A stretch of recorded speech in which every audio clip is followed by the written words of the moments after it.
Sabay-sabay natin alamin ang mga kaganapan na nangyayari sa ating bansa.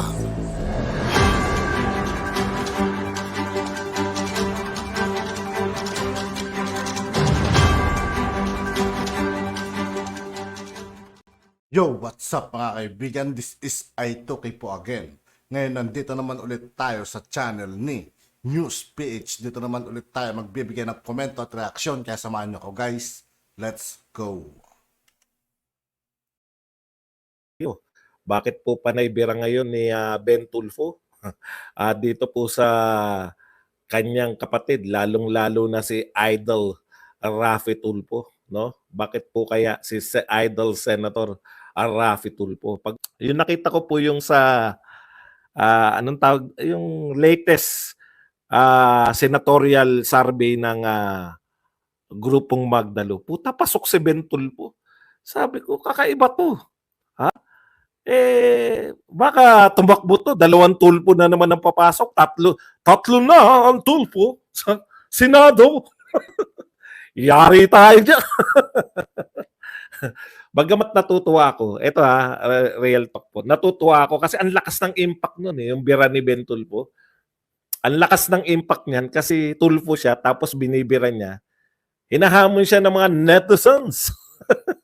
Hinahamon siya si Lolo Ben no?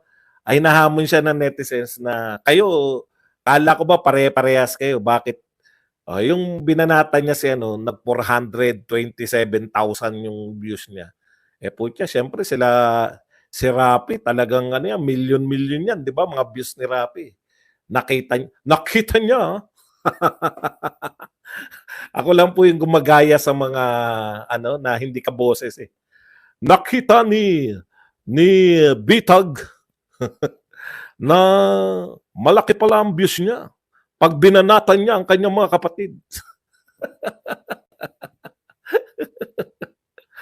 In fairness po, maganda po yung mga punto nito ni Ben Tulfo, no? Kahit kapatid niya yan, kasi nakita natin no, tupad, no?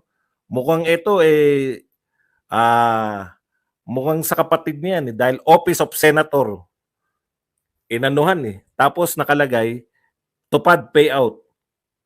Ano yung kakampi mo? Ganun ba yung kay Tulfo? Kakampi mo ang yan. Mula po kay Office of Senator. Sabi nila, yung mga kinokoberan daw, yung mga anak daw ni Raffy Tulfo, sabi ng mga netizens. Hindi ko naman po alam kung, di ko kilala yung mga anak ni Raffy Tulfo. Anyways, ganito po yan, no?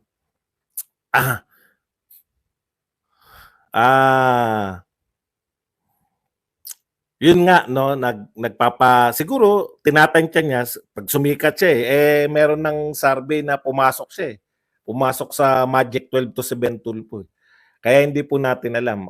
Sa isang banda maganda po yun na in-expose niya, pero hindi yung pag-expose niya malembot hindi po yung kinukundina niya yung mga kapatid Yung pagkukundina niya yung hanggang doon lang sa parang trabaho lang, walang personalan. No, pero ako nakakatulong 'yan sa kasi alam naman natin na baka malaki ang posibilidad na si Raffy Tulfo yung maging mahigpit na kalaban ni VP Sara sa 2028 no kung hindi ma-expose na ma-expose. Maganda yan na ang nag-expose na yung kanyang kapatid mismo na si Ben Tulfo. Kaya nakakakababo po diyan. Baka may promote natin na ma-promote si Ben Tulfo, yung pala nagpapa-promote lang. Tapos magiging senador. Ang dami na nating magkakapatid na tandem-tandem, may magkapatid na Cayetano, magkapatid na Estrada. Ngayon may magkapatid pa na Tulfo. 3 kung sakasakali, no? Kasi nariyan pa si Raffy, tatakbo pa si Erwin. Pag tumakbo pa to si Ben Tulfo, 3 tulpo na, putya. Ang gulo siguro. Tapos, habang nag-hearing, sila nagsagutang magkakapatid. Yun ang malupit doon nagsagutan sila, no? Kaya lang po, yun na nga eh, baka ginagamit niya lang din na birahin.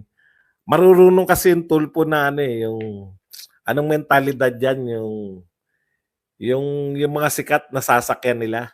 Anong tawag doon? Ginagamit ni Tulfo lagi yung term na yan eh. Yung viral, no? Meron silang viral mentality. Kung ano yung viral, sinasakyan itong mga Tulfo na to. Nakakatakot po na maging pinuno kasi pero maganda yung mga punto ron ha. At ang interpretasyon nga ni Libayan, yung mga sinasabi ni una, may sinasabi si Ben Tulfo na against din siya sa mga politiko na wala namang kaalam-alam. Pero dahil yung dala-dala yung apelyido ng sikat na politiko, nananalo. O, di ba? Parang talbog din sa pamilya niya yun dahil kung tutuusin, wala pa naman po talagang kahit si Erwin, wala pa rin naman kahit nga si Rafi, wala pa rin naman napapatunayan na malalaking magagandang mga batas na naipapasa eh. Pero dahil sa sikat lang yung apelyido, kayang-kayang panalo. No? Kailan kaya mababago yung sitwasyon ng ganyan na yung mga may mga tunay na kakayahan yung mananalo, no? Alam niyo sa sa two-party system, salan-sala kasi nila eh. Kasi kung sa two-party system, bibihira po yung mga dalawa lang kasi yung dalawang partido lang yung maglalahok eh. Kaya salan-sala po nila. Tapos sa kasawiang palad, kahit na kapartido natin si Willie Rebilla, pag nanalo si Willie Rebilla, mananalo si Willie Rebilla. Wala kayo dyan, kahit wala pa sa rating yan. Pagpasok niya, mananalo yan. Kaya dapat ipanalo natin si Acosta para labo-labo na sila dyan. Okay, bagamat pabor sa atin, no, mga makasara Duterte yung ginagawa ni Ben Tulfo. Kung ito man ay pinapasikat niya lang yung sarili niya, ano rin na tayo, di ba? Wag rin tayong padala, no?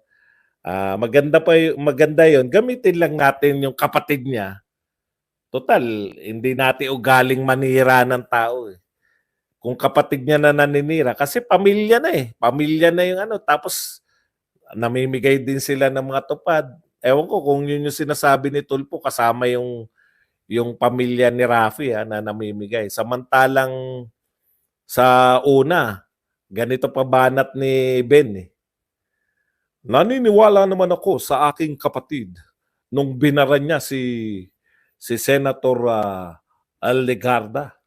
Nung una daw binara niya yung sa tupad yung gagamitin ng mga politiko. Pero dapat daw walk your talk, no? Walk your talk, utol. Hindi natin alam yung ibig sabihin ng walk your talk eh. Pigilan niya ba yung mga kamag-anak niyang mamigay ng tupad, mamigay ng IX? O gumawa siya ng batas para ipagbawal yung mga congressman at mga senador na mamigay?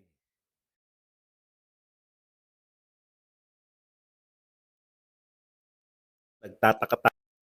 At yun nga po mga kaibigan, dito po nagtatapos ang ating reaction video. Muli ako po si I2K ng Sundalo ng Tunggalo. Maraming salamat sa patuloy na pagsuporta. Yeah, peace out.